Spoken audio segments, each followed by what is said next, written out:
Nitish Kumar ji Bharatiya Janata party से अलग सिर्फ एक कारण से हुए कि उनको प्रधानमंत्री पद की महत्वाकांक्षा थी और प्रधानमंत्री पद की भाजपा के सहयोगी दल हों चाहे भाजपा में कोई वैकेंसी नहीं है। पूरा देश का हर नागरिक माननीय प्रधानमंत्री मोदी जी के रूप में ही अपना प्रतिनिधि देखता है और इसी आकांक्षा और अति महत्वाकांक्षा के कारण वह जा करके महागठबंधन में समझौता किए और समझौता करके प्रधानमंत्री बनने का अपना एक उम्मीद पाले हुए थे।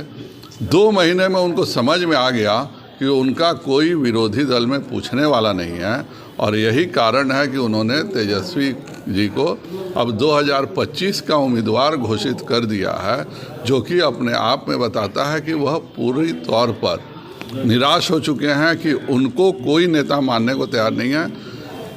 नीतीश जी की खासियत ज़रूर है, उनके अलमारी में परमानेंट 2 कपड़े पड़े रहते हैं, एक हरे रंग का एक केसरिया रंग का। जब जिस दिन जो सहूलियत हो पहन लेते हैं और पहन करके उस तरह की भाषा बोलने लगते हैं।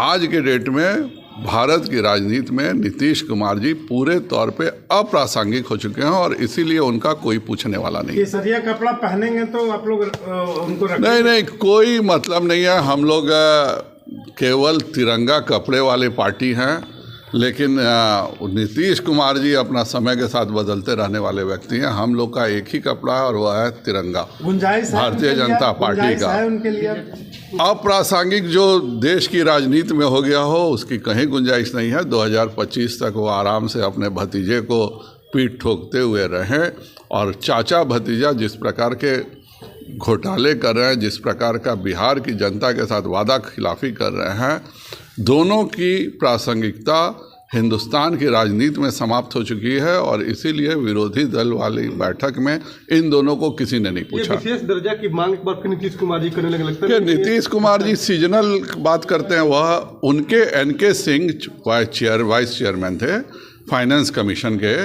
एनके सिंह जदयू के माननीय सांसद रहे हैं। एनके सिंह ने स्वयं क्यों नहीं किया? उस समय नीतीश कुमार जी ने ऐसा क्या किया कि एनके सिंह ने नहीं किया?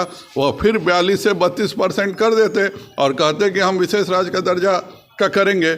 लेकिन फाइनेंस कमीशन के रिकमेंडेशन से ये सारी चीज़ें तय होती है। 14th फाइनेंस कमीशन में जब हो गया कि हिंदुस्तान में अब किसी को भी विशेष राज्य का दर्जा नहीं मिलेगा और यही 15th फाइनेंस कमीशन जिसके चेयरमैन स्वयं जनता दल यूनाइटेड के माननीय सांसद थे और उन्होंने ही रिकमेंडेशन नहीं किया।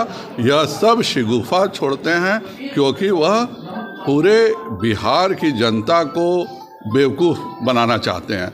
मेरा साफ मानना बगल का उत्तर प्रदेश है, वह $1 ट्रिलियन इकॉनमी की बात कर रहा है। हम न रोजगार की बात करते हैं न हम नौकरियों की। जो 2,34,000 नौकरियां तय हो चुकी थी जिसको देना था, आज 6 महीने बीतने के बाद वो नौकरियां भी नहीं मिल रही हैं। जो इन्होंने कृषि का माफ़ करने को बोला था, माननीय माले के नेताओं ने यह वादा किया था कि हम रसोइया को पेंशन देंगे। आज रसोइया लोग पेंशन खोज रहा है। आज आंगनबाड़ी की सेविकाएं पेंशन खोज रही हैं। वो लोग को इन्होंने खुद कहा था कि सारा संविदा आधारित बंद करके सबको परमानेंट जॉब देंगे। चूँकि यह सब चीज़ें वह नहीं कर सकते हैं और इसलिए वह जानबूझ के कभी सुरेंद्र यादव से देश की सेना पे प्रश्न उठवाते हैं, कभी चंद्रशेखर जी से हिंदुओं का मजाक उड़वाते हैं। यह इनका एजेंडा है कि जनता उनसे नहीं पूछे कि बिहार में 6 महीने में कानून व्यवस्था इतनी चौपट क्यों हो गई है, बिहार का विकास क्यों नहीं हो रहा है, बिहार के युवाओं को रोजगार क्यों नहीं मिल रहा है। इन सब से बचने के लिए चाचा भतीजा की जोड़ी यह नाटक कर रही है।